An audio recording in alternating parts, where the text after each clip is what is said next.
Hello friends, how are you?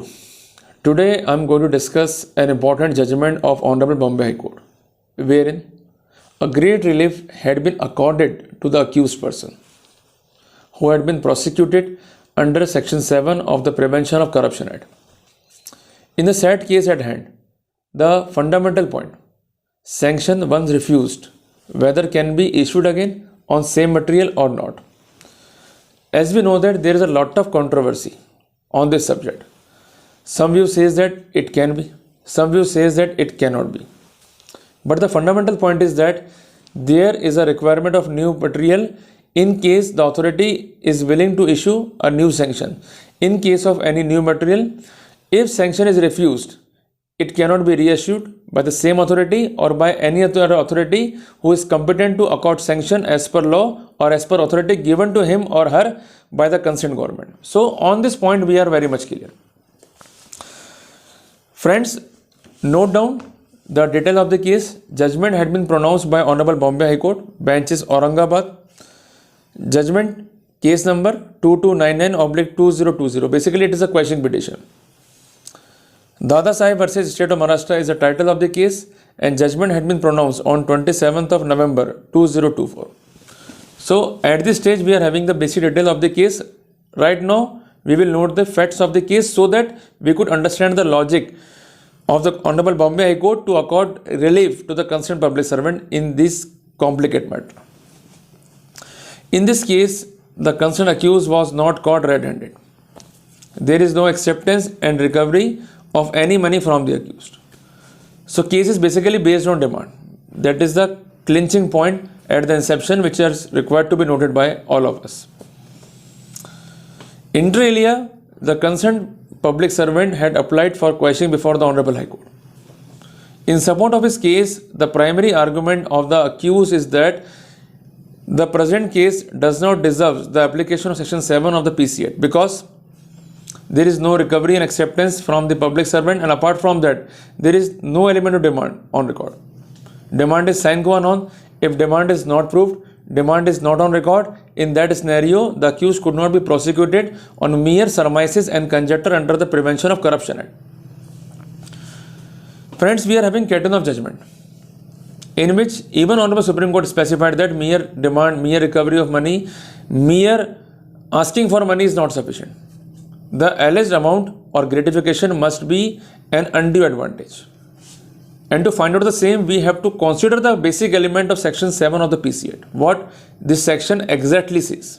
The section says, if a person is a public servant, he obtain or accept or agree to obtain. But we have to clarify this concept in light of judgment of Honorable Supreme Court, that is Neeraj Satta versus State of NCT. Judgment had been pronounced on 17th of March 2023, and apart from that there is another judgment with same title, but it has been pronounced on 15th of December 2022, in which it has been specified that for the application of Section 7 of PC Act, the prosecution is required to prove that the concerned accused voluntarily accepts the offer of concerned complainant.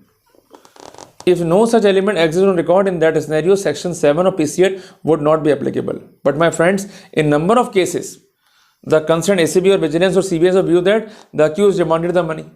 If it is demanding, it is not a case of Section 7 of PC Act. Because for Section 7, it is necessary that the accused entirely accepts the offer of concerned complainant. If these elements are not on record, in that scenario, prosecution is bad in law. And apart from that, the authorities are bound to follow the basic guidelines of Honorable Supreme Court case, that is Lalita Kumari versus State of UP. Judgment has been pronounced on 12th of November 2013. In that case, it is mandated that the concerned authority is bound to find out a case on the basis of report which is filed by the concerned complainant. But directly what they do, they entirely entrust a voice recorder, just go and have a voice recording. That is a wrong procedure. The concerned authority has to follow the process of inquiry in which the concerned authority is bound to ascertain whether the report is genuine or not. If report is not genuine, the authority is bound to reject the same, and if it is genuine, then they can proceed as per protocol of Section 157 of CRPC. So that is very important mandate concerning the PC Act. Inter alia, in the present case at hand, the case of concerned prosecution was confined to the extent of demand only. And after investigation, charge sheet was submitted and inter alia file was proceeded to obtain sanction as per section 19 of PC Act. As you know that the said sanction is mandatory, and in the said section it is specified that only the authority competent to remove can accord sanction. And apart from that, for prosecution of accused under section 7 of PC Act, proper sanction is sine qua non. If sanction is not there, in that scenario the prosecution would be bad in law. Inter alia to obtain sanction, the sanction authority at the time was concerned SDM. Inter alia file was put up. After discuss in the matter, the SDM rejected the sanction. That is very important to be noted. Inter alia, just to mount a pressure on SDM, the concerned ACB submitted to recall the order on the point that before rejection or taking decision, the permission and reference to law and judiciary department is sine qua non. And that's why request was made to have the reference and inter alia to take decision accordingly.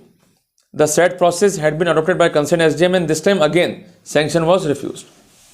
In the meanwhile, the FSL report had been obtained and inter alia file was resubmitted to accord sanction, but SDM specified that he is not having the competency because as per government order, now at that time collector is competent.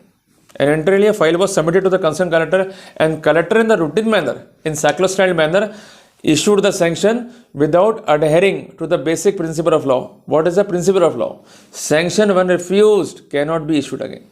To justify the concerned collector, the agency submitted before the Hon'ble High Court that at that time FSL report was not on the record. FSL report had been obtained in which there is an indication that the concerned voice is of accused who demands a bail. But in the counter, the concerned accused submitted the 4 points that are very important. Number 1, there is no recovery in acceptance of any money from the concerned accused. Number 2, the case is based on demand, and on FSL report we could say whether the voice belongs to accused or not, but we could not draw the conclusion whether the demand exists or not. If the concerned prosecution has to specify demand exists, in that scenario the report, FIR, the statement of complainant, the verification report, the verification transcription are sine qua non. In the absence of same, it could not be said that the concerned accused is guilty because the specific material with specifications must be on record to indicate the guilt of accused. So this is a prime contention by the concerned accused, and apart from that, he relied on judgment of Honorable Supreme Court cited as State of Himachal Pradesh versus Nishan. Judgment is 2010 volume 19 SCC page 527, and apart from that, he relied on judgment of Bombay High Court, that is Chandan versus State of Maharashtra. Judgment had been pronounced in the year of 2021, and apart from that, he relied on judgment of Dhanra versus State of Maharashtra. Judgment has been pronounced in the year of 2024, and judgment date is 4th of July 2024. So, court, while looking the entire case, is of conclusion that although the sanction had been reissued, but there is no new material on the record.